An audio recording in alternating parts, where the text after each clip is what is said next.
es ist wirklich so, dass Frauen viel, viel häufiger von Altersarmut betroffen sind als Männer. Der Vorteil ist, je früher ich anfange, desto stärker profitiere ich ja von diesem Zinseszinseffekt. Ich bin überhaupt nicht der Meinung, dass man jetzt irgendwie möglichst viel die ganze Zeit sparen muss und an allen Enden und Ecken den Sparfuchs macht. Ich glaube, so macht das Leben ja auch keinen Spaß. Herzlich willkommen bei unserem neuen Format Schufa Talk. Ich bin Gabriela und ich habe heute die liebe Hawa zu Gast. Zu der erzähle ich auch gleich noch mehr. Kurz zu unserem neuen Format. Wir sind ein Videopodcast auf TikTok, Instagram und YouTube. Wir werden in Zukunft über Themen wie Bonität, Finanzen, Betrugsprävention, alles rund um die Schufa sprechen mit Expertinnen intern und extern. Und wie ja schon angekündigt, habe ich heute die Hawa zu Gast. Du bist nämlich Finfluencerin, zertifizierte Finanzberaterin, Bloggerin, Gründerin Femens Finanzen. Genau. Und Bestseller-Autorin von Money Kondo. Ja. Ja, schön, dass du heute da bist. Ja, danke, dass du für Zeit die Einladung hast. Immer gerne. Magst du uns noch mal kurz ein bisschen was zu dir erzählen? Ja, gerne. Also genau, ich bin Hawa. Ich bin 30 Jahre alt jetzt. Und ich bin Finfluencerin, bekannt unter Femens Finanzen. Damit habe ich eigentlich so 2018 gestartet, aus einem Blog heraus, den ich einfach gestartet habe, weil ich gemerkt habe in meinem ersten Job, dass ich irgendwie viel wusste zum Thema Sparen und Co., weil man im Studium irgendwie wirtschaften musste, aber noch nicht so viel über das Thema Investieren, welche Versicherungen brauche ich eigentlich, und das, obwohl ich Wirtschaftswissenschaften studiert hatte und einen Schwerpunkt Finance sogar hatte, weil man das halt immer so ein bisschen auf abstrakter Ebene gemacht hat.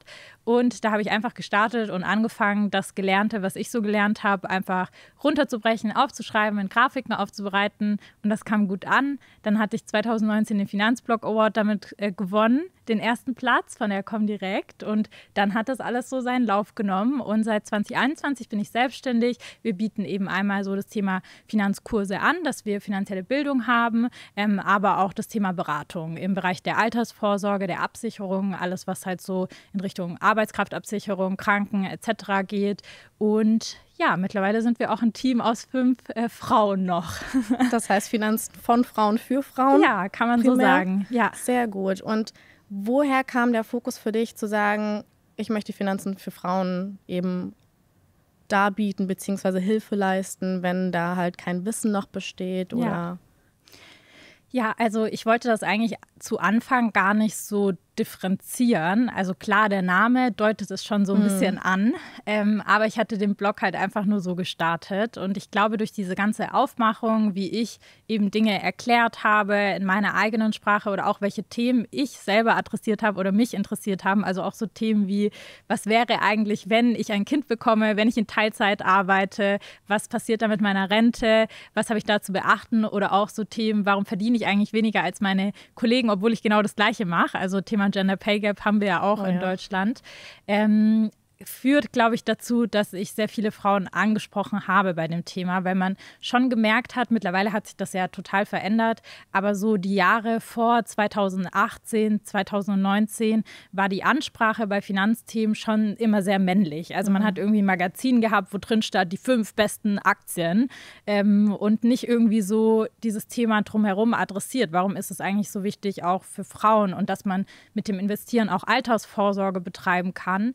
Deshalb, glaube ich, hat sich das so ein bisschen ergeben daraus, weil halt viele Frauen den Blog dann entsprechend gelesen haben und ich halt auch die Themen adressiert habe, die mich als Frau sozusagen auch interessiert haben. Ja. Absolut, verständlich. Ja. Und ich finde den Hinweis auch ziemlich gut zu sagen, dass du den Fokus eben auf Frauen gelegt hast, weil man als Frau eben auch einfach andere Themen hat, eben wie Zukunftsplanung, Kinder bekommen oder keine Kinder bekommen, wie sieht es aus, wenn man verheiratet ist, Altersvorsorge im Allgemeinen. Es gibt ja super viel auch Altersarmut, die vor allem Frauen ja auch betreffen. Das zeigen ja auch, glaube ich, Studien, wenn ich mich nicht irre. Ja, es ist wirklich so, dass Frauen viel, viel häufiger von Altersarmut betroffen sind als Männer. Das ist schon krass, und die Zahlen sind da wirklich krass unterschiedlich. Und diese 48% eben waren bezogen auf die Höhe der Rente. Also im Schnitt haben Frauen im Alter 48% weniger Rente als Männer. Das ist schon eine Hausnummer. Auch wenn es ein Durchschnitt ist, ist es ein krasser Durchschnitt. Absolut. Weil 48%, das ist schon viel. Das ist sehr viel. Ja.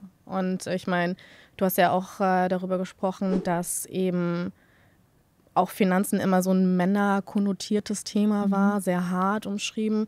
Wie hast du es geschafft, dass eben Frauen sich unabhängig von den Themen angesprochen fühlen? Wo hast du gesagt, okay, da fasse ich jetzt Fuß, so muss ich jetzt zum Beispiel an Frauen herantreten? Ja, ich glaube, es ist gar nicht, ich kann das gar nicht so ganz genau beziffern, aber ich glaube, es ist halt einmal dieses Thema, dass man zeigt, dass es nicht so kompliziert ist. Ich glaube, viele Frauen haben Vorurteile, dass, wenn ich mich mit meinen Finanzen beschäftige, ich jeden Tag da sitzen muss, 10 Screens habe und irgendwie den ganzen Tag Aktien handle, damit ich erfolgreich bin.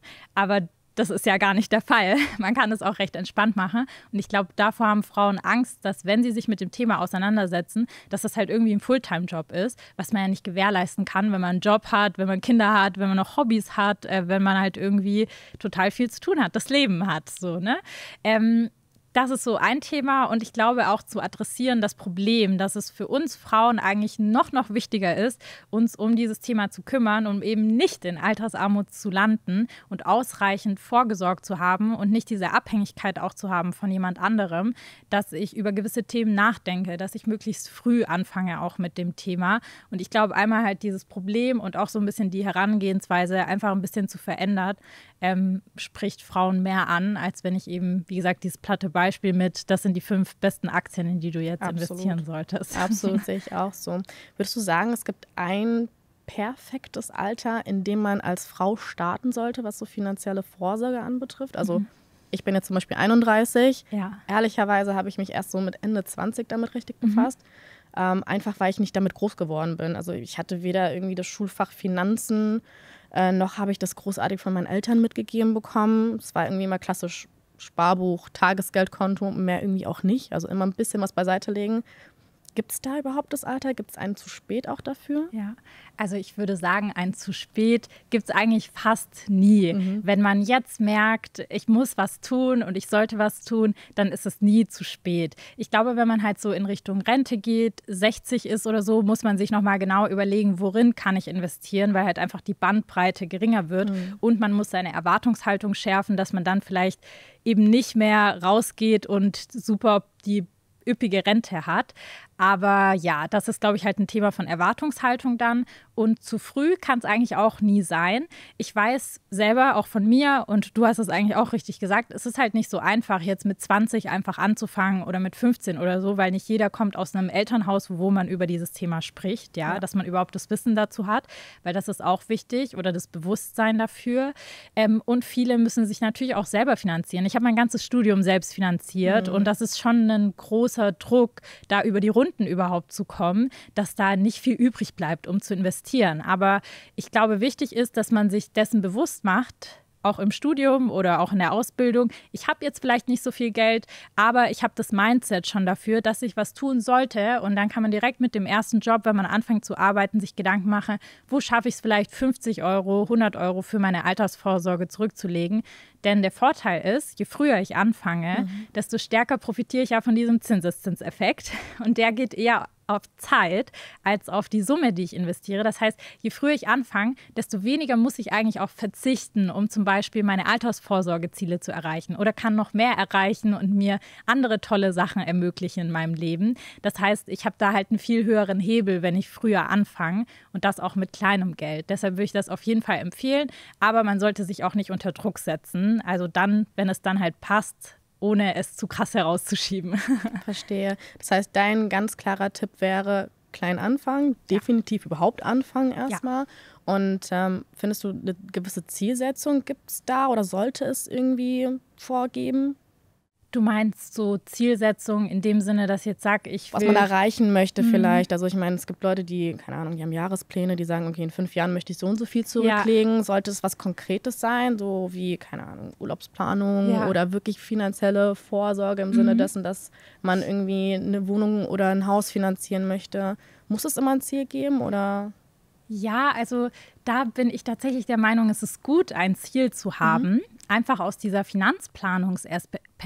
aus dieser Finanzplanungsperspektive ist es einfach so, wenn ich mir zum Beispiel ein Ziel gesetzt habe, dann habe ich ja einen Zeithorizont dahinter. Das ist das Erste, was mir hilft, zum Beispiel auch eine Anlage für mich zu identifizieren, die Sinn macht. Weil wenn ich in 5 Jahren ein Ziel erreichen will versus in 20 Jahren Altersvorsorge, habe ich ganz andere Anlagemöglichkeiten. Für die 20 Jahre kann ich dann mir den Aktienmarkt anschauen, kann ich in ETFs eintauchen etc. Für die 5 Jahre muss ich mir wieder andere Dinge überlegen. Das heißt, es gibt verschiedene Anlagen für verschiedene Ziele, die man in seinem Leben hat. Deshalb würde ich mir auf jeden Fall ein bisschen Gedanken machen, zumindest grob, so was will ich wann erreichen, dass ich halt so ein bisschen aufgliedern kann, welche Anlageform macht für mich Sinn und dann wirklich auch smart mein Geld anlegen kann, ohne zu viel Risiko einzugehen, aber auch, indem ich mein Ziel dann auch gut erreichen kann. Und was würdest du speziell Frauen empfehlen, die zum Beispiel finanziell noch nicht so gut aufgestellt sind, die aber gerne zurücklegen wollen würden? Womit sollten die am besten starten? Ja, also ich würde immer starten mit einer Bestandsaufnahme. Das heißt, einmal mal die ganzen Ordner zu wälzen. Was hat man denn eigentlich? Und dazu gehört auch so, was nimmt man eigentlich jeden Monat ein? Da sind alle immer ganz gut, das sieht man auf dem Konto, so, das sind meine Einnahmen, mein Lohn etc.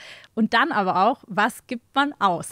Also nicht nur die fixen Kosten, die man hat für Wohnung, GEZ, Internet und Co., was schon immer meistens abgebucht wird, sondern eben auch diese ganzen variablen Ausgaben. Ja, wie shoppen gehen, essen gehen, Freizeit, technisch Sachen, die man irgendwie hat und macht, mit Freunden was zu unternehmen, dass man sich das mal genauer anguckt und wirklich vielleicht mal eine Excel-Tabelle macht oder es gibt ja mittlerweile auch viele digitale Möglichkeiten, wenn man viel mit der Karte bezahlt, sich wirklich mal anschaut, hey, wofür gebe ich eigentlich mein ganzes Geld aus? Weil das weiß jedes gute Unternehmen weiß, wo man sein Geld irgendwie ausgibt, was reinkommt, was rausgeht und optimiert sich da ein bisschen und man sollte das selber auch machen, ohne dass man verzichtet. Also ich bin überhaupt nicht der Meinung, dass man jetzt irgendwie möglichst viel die ganze Zeit sparen muss und an allen Enden und Ecken den Sparfuchs macht. Ich glaube, so macht das Leben ja auch keinen Spaß. Es ist ja so ein bisschen eine Waage aus, ich lebe im Hier und Heute und sorge trotzdem für die Zukunft vor,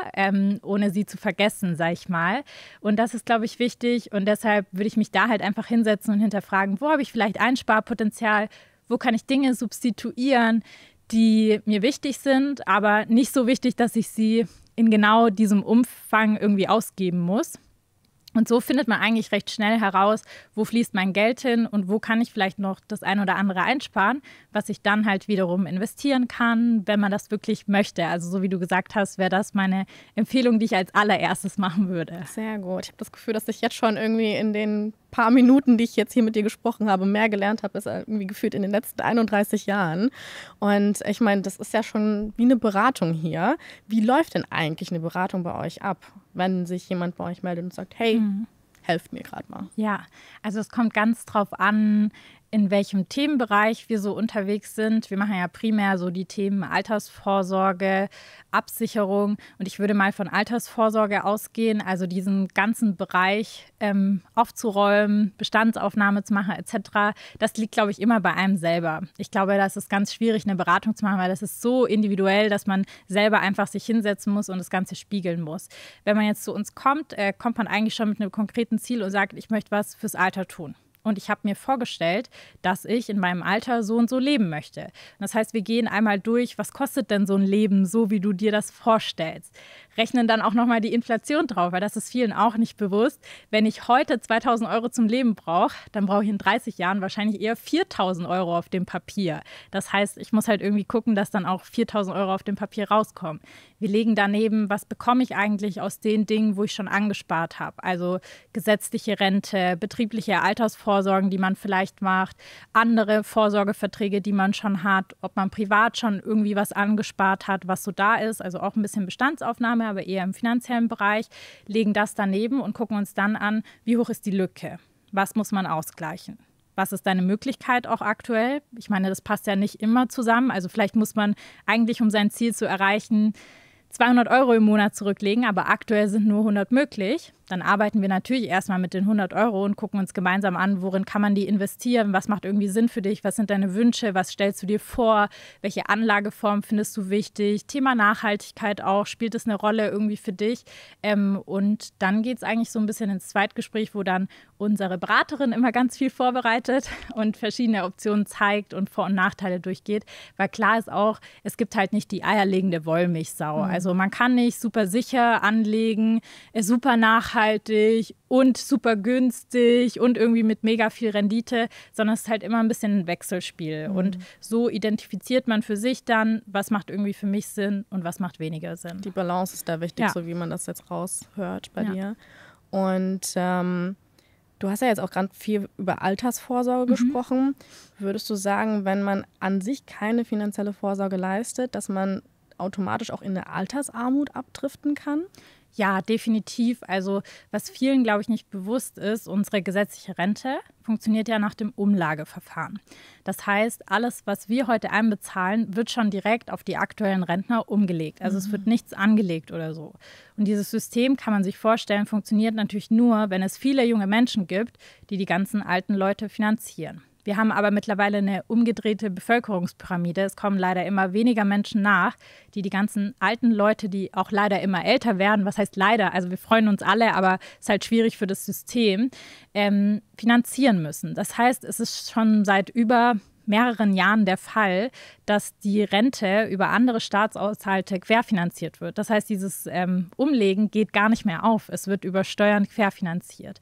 Das Rentenniveau sinkt. Ja, ich glaube, wir müssen ein bisschen aufpassen, wie viel wir noch daraus erwarten können. Generell liegt das Rentenniveau aktuell so bei 48%, also dass man so circa, sag ich mal, mit 50% von dem, was man zuletzt eingenommen hat, auch rechnen kann. Das heißt, ich habe trotzdem eine Lücke noch von 50% im Schnitt.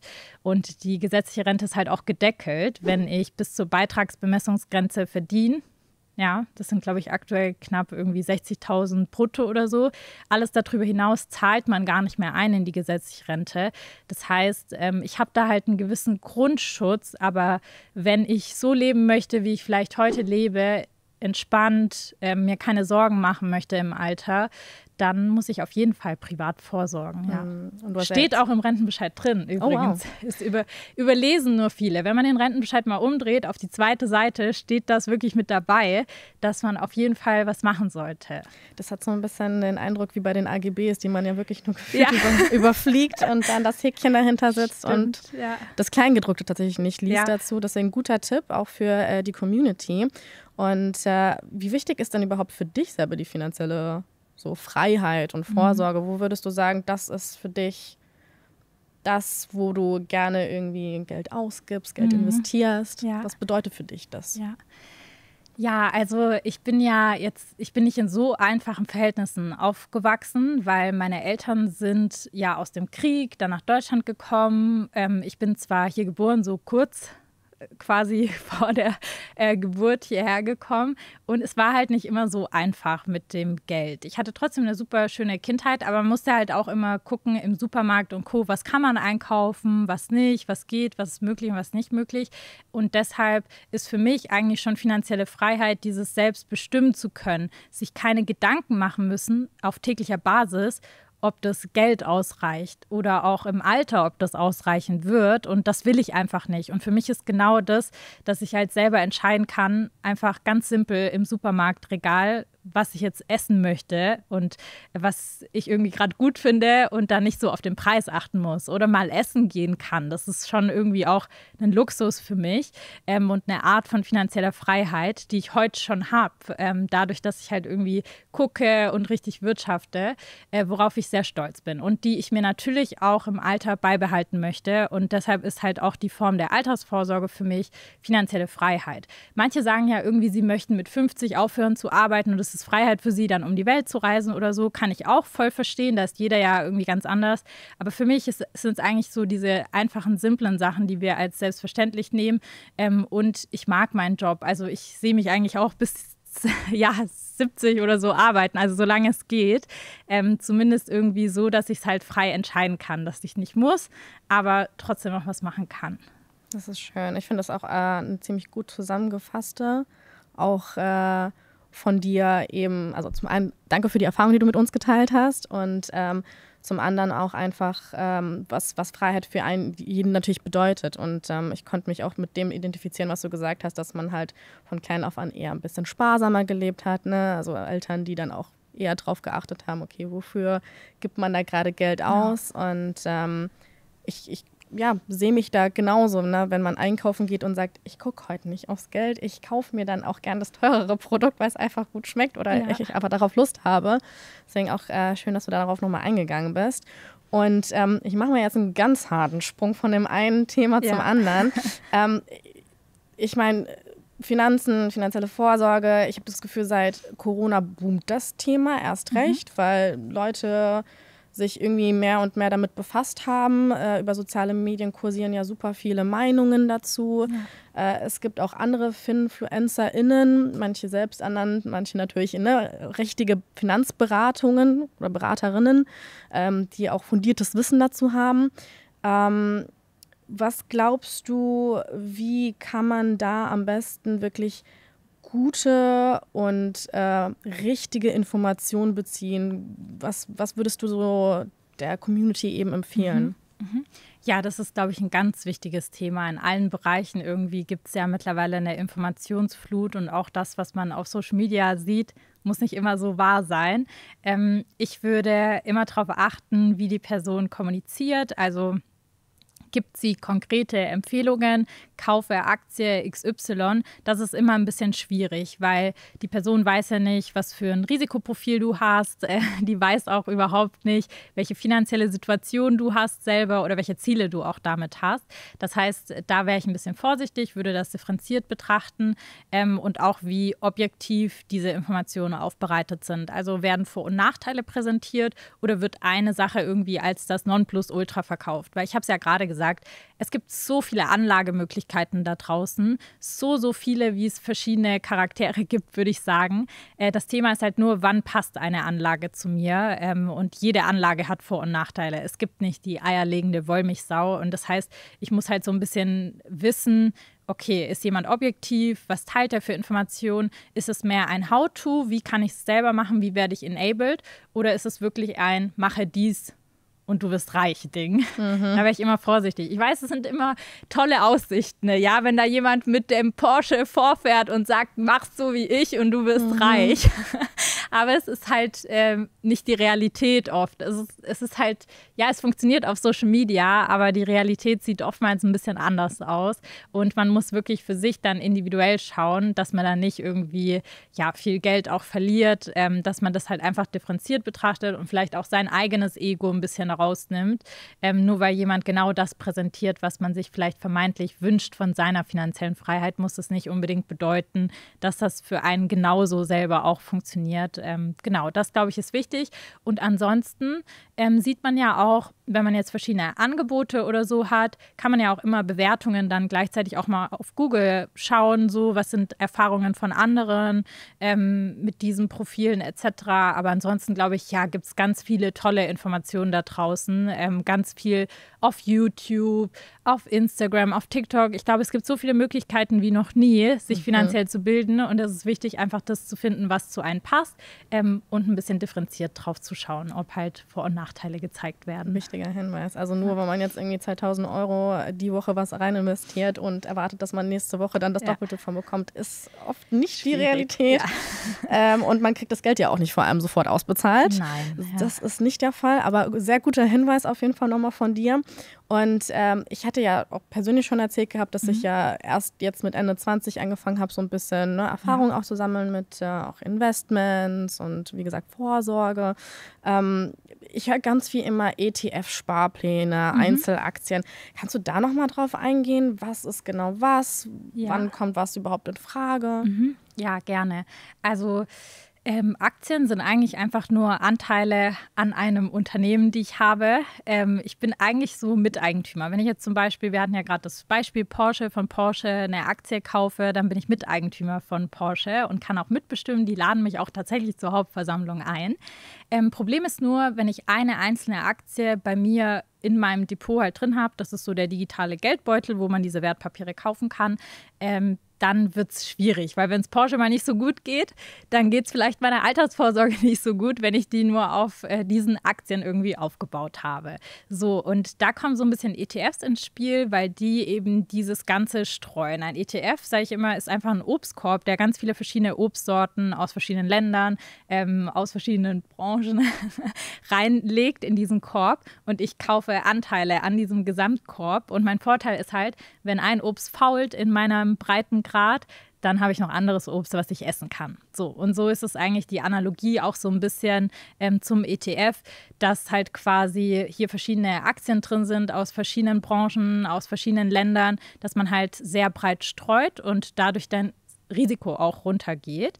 Und was man dazu dann noch wissen muss, es gibt bei diesen Obstkorben natürlich verschiedene Möglichkeiten, wie ich die zusammenstellen kann. Und bei einem ETF ist es so, dass der einfach nach einer Einkaufsliste eingekauft wird. Also wenn ich jetzt zum Beispiel einen deutschen Obstkorb habe, gehe ich in den Supermarkt, steht da irgendwie 80% Äpfel, 20% Birnen etc. Das wäre quasi der DAX, der deutsche Aktienindex, der die 40 größten Unternehmen in Deutschland umfasst. Das ist quasi die Einkaufsliste dafür. Und diese Einkaufslisten sind überall im Internet ersichtlich. Also es ist sehr transparent, was in diesen Obstkörben eingekauft wird. Ja. Okay, spannend. Wieder was Neues dazugelernt. Es ist wirklich, ich habe das Gefühl, wie gesagt, vorhin schon erwähnt, ich habe mehr dazu gelernt als in den letzten Jahren. Und man ist auch nicht befreit davon, nur weil man 7 Jahre bei der Schufa arbeitet, irgendwie alles über Finanzen zu wissen. Und wir hatten ja auch anfänglich schon erwähnt gehabt, dass du ja auch Bestseller-Autorin bist. Du hast ja das Buch Money Kondo rausgebracht. Magst du uns ein bisschen dazu was erzählen, was du dazu geschrieben hast, worum es da im Kern sozusagen geht, um die Community auch ein bisschen abzuholen? Ja, also das Buch heißt ja Money Kondo, wie man seine Finanzen aufräumt. Und ich habe mich ein bisschen orientiert an der Aufräum-Queen Marie Kondo. Ich weiß nicht, ob du die kennst. Klar. Ja, also ich finde es irgendwie cool. Ich habe ihre Bücher gelesen und war immer sehr inspiriert davon, weil sie ja wirklich Methoden aufzeigt, wie man auch langfristig Ordnung herstellt. Also indem man ein System etabliert, was funktioniert, was irgendwie jahrelang funktioniert. Und das fand ich immer so schön und habe mir so gedacht, Mensch, bei Finanzen hast du aber was vergessen. Und dann kam meine Zeit und der Verlag hat angefragt und ich habe direkt gesagt, ich möchte ein Buch schreiben über das Finanzen aufräumen, wenn das für euch passt. Und dann haben wir das gemacht und genau, da geht es einfach darum, wie man in diesem Stil so ein bisschen angelehnt eben an Marie Kondo, aber natürlich irgendwie meine eigenen Prinzipien mit drin, wie ich meine Finanzen wirklich langfristig aufräume. Also zuerst mal versuche wirklich eine Bestandsaufnahme zu machen, das, was wir eben gerade besprochen haben, in allen Bereichen. Also auch das Thema Versicherungen, auch das Thema Investieren, sich das wirklich genau anschaut, Wissen aufbaut, aber dann auch weiß, in welcher Lebenssituation befinde ich mich und was ist gerade für mich wichtig. Im Money Kondo ist es auch so, dass wir mit verschiedenen Lebenssituationen arbeiten, weil mir auch wichtig war, dass man weiß, wenn jetzt sich meine Lebenssituation verändert, weil das Leben ist ja fluide, ja, wir sind ja nicht immer in diesem State, in dem wir jetzt sind, dass man auch ganz genau weiß, wie passe ich mein Ordnungssystem jetzt an. Was ist wichtig? Was muss ich anpassen, dass es langfristig immer aufgeräumt bleibt und nicht irgendwie alle 10 Jahre ich groß ausmisten muss und mir denke, was mache ich da eigentlich? Was ist das für ein Vertrag hier? Sondern eigentlich ganz genau weiß, was ich mache und was jetzt wichtig ist. Darum geht es in diesem Buch. Und man wird begleitet eben durch diese Personas. Genau. Das heißt, du willst sozusagen mit Money Kondo Ordnung schaffen, da wo Chaos eigentlich herrscht. Ja. Würdest du sagen, auch rein erfahrungstechnisch, dass so die finanzielle Ordnung bei vielen gar nicht erst gegeben ist? Ja, ich glaube, das geht vielen so, weil man denkt halt, ich glaube, viele wissen, man sollte irgendwie was machen. Und dann schließt man da mal einen Vertrag ab, macht dies mal, denkt, wird schon irgendwie passen so. Und dann hört man wieder ein bisschen was anderes und dann weiß man gar nicht so, was mache ich da eigentlich? Und ist es eigentlich so richtig, was ich da mache? Oder sollte ich nicht lieber das machen? Und halt viel Verunsicherung auch, weil wir ja über Finanzen einfach auch nichts lernen in der Schule. Und wenn man es nicht von den Eltern mitbekommt, dann ja, steht man da und weiß eigentlich gar nicht so genau. Und so kommt halt so ein bisschen Chaos zustande. Man heftet dann einfach nur jedes Jahr irgendwie die Bescheide ab von irgendeinem Rentenbescheid, den man bekommen hat oder so, Riester, was weiß ich. Und denkt sich so, ob es reichen wird oder nicht, keine Ahnung. Einfach mal in Ordner reingepackt und hat halt immer so ein ungutes Gefühl so ein bisschen dabei. Zumindest nehme ich das wahr, dass vielen halt so geht. Und das soll halt einfach helfen, genau dieses Chaos zu beseitigen. Ja, ich glaube, es ist bei Finanzen auch so ein bisschen die Angst davor, sich diesem Thema zu widmen und man macht sich dieses Thema genau, man macht sich dieses Chaos vielleicht auch ein bisschen in seinem Kopf, weil man nicht weiß, wo man anfangen soll. Also auch so, wo fange ich überhaupt an, obwohl ich eigentlich noch nichts habe zu Hause, macht schon dieses Chaos im Kopf so und das ist schade eigentlich, weil man kann es ganz aufgeräumt angehen. Und ich finde auch den Punkt super wichtig, den du erwähnt hast, eben, dass da auch eine gewisse Angst mitspielt. Ich meine, ich glaube, jeder kennt das, wenn man irgendwie einen Brief nach Hause bekommt, man denkt sich so, oh Gott, hoffentlich ist es gerade keine Mahnung, keine Rechnung, wie auch immer. Ne, das da irgendwie auch ein bisschen wegzubekommen und zu sagen, okay, das ist gar nicht so schlimm und man kann sich relativ gut auch einen Überblick schaffen über das, was man hat, aber man muss sich halt einfach fairerweise damit einfach befassen so, und sich auch die Zeit dafür nehmen. Ja. Und ich meine, neben Marie Kondo, deinem Buch und Femens Finanzen, gibt es noch andere Tipps deiner Seite aus, wo man vielleicht Informationen bekommt? Gibt es irgendwelche weiteren Bücher, Ratgeber, Apps oder ähnliches? Also es gibt ja ganz, ganz viel so im Bereich von Bücher finde ich halt immer ganz toll, weil man bekommt einen kompakten Überblick. Gibt es ja so viele Finanzbücher, wenn man sich zum Beispiel dann weiterentwickeln will. Ich habe meine Finanzen aufgeräumt und vielleicht sind Einzelaktien doch ein Thema für mich und meine Ziele. Gibt es zum Beispiel von Lisa Osada das Buch genau über Aktien, also wie finde ich irgendwie die perfekte Aktie. Dann im Bereich Steuern, Fabis Buch, Content finde ich super, kann man sich anschauen. Es gibt dann quasi unterhalb immer Nischenthemen, wo es so viel gibt, was man sich noch anschauen kann. Und ja, auf YouTube natürlich Finanzfluss ganz groß. Glaube ich, kennt jeder irgendwie, sich da mal die Videos anzuschauen, ist immer gut. Ja, so, das wären, glaube ich, so meine Tipps. Und es gibt auch Apps. Da bin ich jetzt nicht so tief drin in dem App-Thema, weil ich das nicht so krass nutze. Aber ich glaube, es gibt auch ganz tolle Apps wie Finanzguru oder so, die halt einfach die einzelnen Konten miteinander verknüpfen und man eine tolle Übersicht bekommt, wenn man halt, vorausgesetzt, man zahlt halt immer mit der Karte. Ansonsten muss man das, was man halt bar bezahlt, auch nochmal irgendwo aufschreiben, um ein bisschen eine Übersicht zu bekommen. Ja, wo man echt in jedem Bereich auf jeden Fall was nutzen kann für sich. Und du hattest ja auch vorhin noch erwähnt gehabt, dass Finanzbildung ja teilweise heute immer noch nicht gegeben ist. Was denkst du, was sich da in der Richtung ändern müsste? Ja, das ist ein Herzensthema, man merkt schon. Das ist ein großes Thema, ja. Also ich finde es so schade, dass wir in der Schule wirklich gar nichts dazu lernen. Also nicht mal die Sensibilisierung, dass die gesetzliche Rente nicht ausreichen wird. Weil ich glaube, allein das würde schon reichen, dass man weiß, wenn ich aus der Schule rausgehe, hey, da gibt es so ein Thema, das sollte ich schon irgendwie angehen oder es gehört zu meinem Leben dazu, was ich angehen sollte. Und auch so, ja, dass man einfach so grundlegend Dinge kennenlernt. Was ist eigentlich der Aktienmarkt? Ich meine, es gibt ja Unternehmen, wir arbeiten alle in Unternehmen, aber dass man überhaupt mal kennenlernt, dass man von manchen Unternehmen eben auch Anteile kaufen kann, dass man da dazugehörig ist, was das eigentlich bedeutet, dieser ganze Wirtschaftszyklus und Co., dass man so ein bisschen mehr Verständnis dafür hat, würde, glaube ich, schon dazu führen, dass einem diese Angst genommen wird vor dem Thema, dass man Angst hat, Geld zu verlieren. Klar, es ist mit Risiken verbunden zu investieren, aber dass man da so ein bisschen abgeholt wird, fände ich schon schön. Und dann halt quasi einfach bezogen, in welcher Altersgruppe man sich bewegt. Weil ich glaube, mit 10-Jährigen über Aktien zu sprechen, ist ein bisschen schwierig. Aber da gibt es Themen, wo man drüber sprechen kann, Taschengeld und Co. Dann gibt es ja wieder andere Themen mit 14, 15, wo ich drüber sprechen kann. Das heißt, dass man das auch so ein bisschen altersgerecht aufgleist, fände ich gut und wichtig, weil es, glaube ich, dazu führen würde, dass dieses ganze Thema ein bisschen demokratisierter ist, weil viele halt den Zugang nicht dazu haben, um sich da fortzubilden oder das nicht von zu Hause einfach mitbekommen. So wie du es gesagt hast, so war es bei mir auch. Also es war halt einfach kein Thema so ungefähr. Das fände ich sehr, sehr gut. Ja, ich glaube, der Staat ist da schon dran, aber ich glaube, es ist zu wenig. So, man könnte schon viel, viel mehr machen.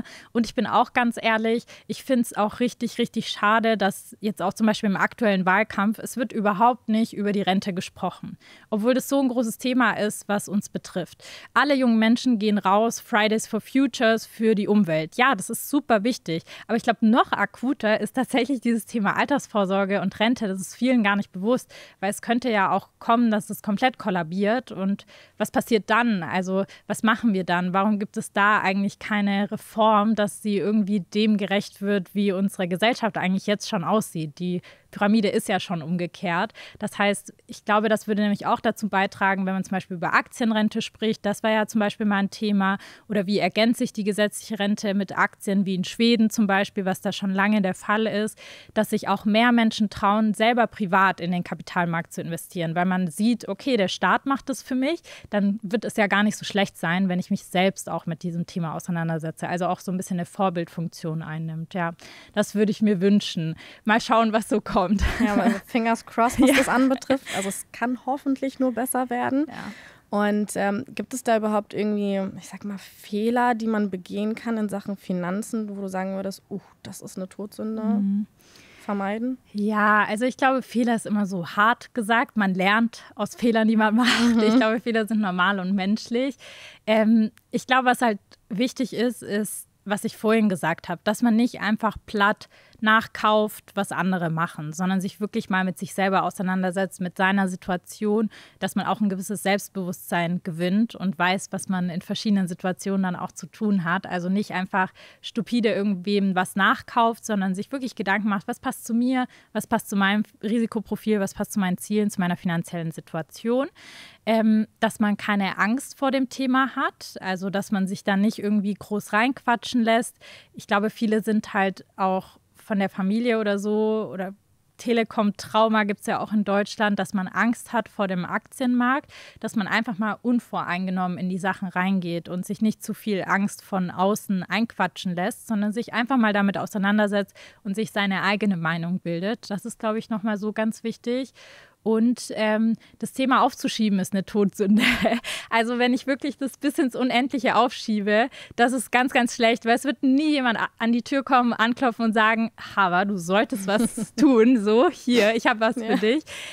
Sondern man muss halt selber diese Eigenverantwortung sich packen, nehmen und was tun. Ja, und wenn man das Thema aufschiebt, dann wird es nur schlimmer, größer und ich muss viel, viel mehr verzichten, um meine Ziele zu erreichen, als wenn ich einfach heute klein anfangen und Step by Step. Wichtiges To-Do an euch alle, heute mit den Finanzen auseinandersetzen, nicht auf morgen verschieben. Vielleicht andere Dinge, aber nicht das zumindest.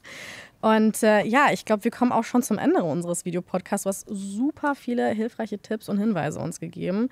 Also wie gesagt, ich setze mich heute auch persönlich nochmal nach Feierabend hin und werde erstmal mich mit meinen eigenen Finanzen befassen und nicht nur ausgeben. Das ist ja immer so ein persönliches Laster. Das geht manchmal schneller, als einem lieb ist. Hast du noch mal eine kurze Zusammenfassung oder hast du noch irgendwas, was du gerne mitgeben würdest an die Community? Ja, also ich glaube, so als Zusammenfassung einfach, dass man sich mit dem Thema auseinandersetzt, sich finanziell mal bildet, sich Zeit auch dafür nimmt, weil wir gehen ja alle für unser Geld arbeiten und unser Geld kann auch ein bisschen was für uns tun, wenn wir ihm Zeit geben sozusagen, dass wir uns da Gedanken machen, dass wir uns Ziele setzen, eine Bestandsaufnahme auch mal machen. Das kann, glaube ich, jeder jetzt direkt irgendwie heute die Woche mal machen. Und es ist kein Sprint, sondern ein Marathon. Also es gibt immer was man in dem Bereich, sag ich mal, tun kann, je nachdem, in welcher Situation man ist. Und es ist wichtig, man muss nicht morgen alles fertig haben. Wenn man jetzt heute anfängt, kann man sich irgendwie eine Deadline setzen und sagen, bis Ende des Jahres will ich irgendwie angefangen haben mit dem Investieren oder will ich mich um meine Versicherung gekümmert haben oder so. Und so geht man das etappenweise an. Mehr über das Thema Geld auch zu sprechen, glaube ich, ist auch nochmal was ich mitgeben kann. Und früh anfangen. Es lohnt sich wirklich. Also das sage ich nicht nur so, sondern es lohnt sich wirklich. Albert Einstein hat gesagt, der Zinseszinseffekt ist das 8. Weltwunder. Und ich denke, er hat recht. Das nehmen wir mit. Ja. Finde ich ein guter Hinweis. Danke dir auf jeden Fall für deine Zeit. Ja, und sehr gerne. Wie gesagt, Danke. Für die tollen Tipps und Hinweise. Und wenn ihr selber noch mehr von Hava sehen wollt und vor allem von Femens Finanzen, dann bitte einmal auf Instagram und TikTok folgen. YouTube habt ihr, glaube ich, auch, richtig? Kanal kommt noch, ist in Planung. Und da werdet ihr alles zum Thema, wie gesagt, Finanzen, Investments und Vorsorge erfahren. Und auch gerne einfach mal in die DMs sliden, falls es irgendwie direkte Fragen gibt. Und folgt uns auch gerne für mehr Tipps. Und wir sehen uns demnächst. Bis dann.